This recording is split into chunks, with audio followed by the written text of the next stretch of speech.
My name is Arturo Quiñones Jr. I'm a U.S. Navy veteran. I served 8 years. I was born here in Ciudad Juarez back in 1971. Moved to El Paso, Texas back in 1986. Finished high school there, joined the Navy.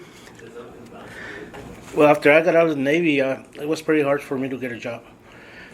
I'm a mechanical engineer, and I couldn't find a job. They always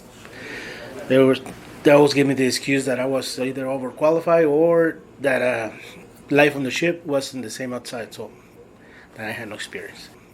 So I started drinking a lot, using drugs, and I was offered to cross a car from Juarez to El Paso, and it was loaded.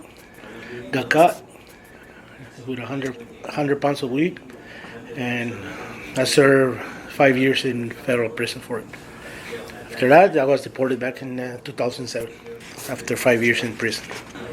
See, my family's in El Paso, so it wasn't that hard, but still, I was alone here in Juarez. I had no house, nothing, so I had no family. So my wife would come over, bring some money. I would stay in hotel rooms for a little while, and then after I got a house, I rented a house, got a job, and it went pretty smooth after that. But still, you're alone here. All you do is think by yourself. I got a little dog, but it's not the same. I'm always alone. I can be around a lot of people because of my PTSD. We don't get help here at all. If you don't have a job, you don't have Social Security here. You don't have medical help. It's very expensive if you don't have it. And plus, the VA doesn't offer the treatment here in Mexico, so we're not helped at all. So I guess and then living in this city, there's a lot of crime, and it's very frustrating. And you feel it feels like the PTSD is growing because all these things that happen here and all that. You hear something pop and you just jump. But now we're not getting any help from Mexico or the U.S. So I always stay in the house. I don't go out, nothing. Just work, house. But that's the hardest thing, being alone here. Not able to see my kids every day.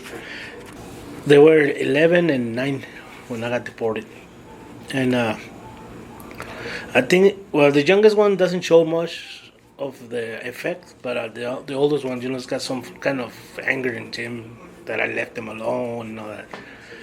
He always comes up with the excuse about that I wasn't there and all that. But it affected him a lot.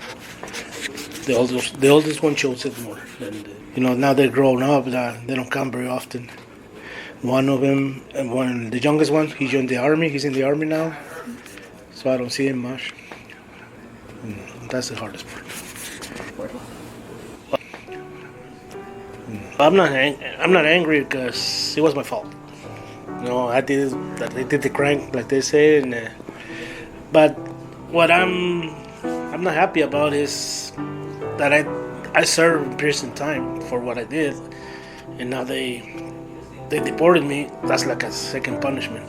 It's like a life sentence. So I don't know.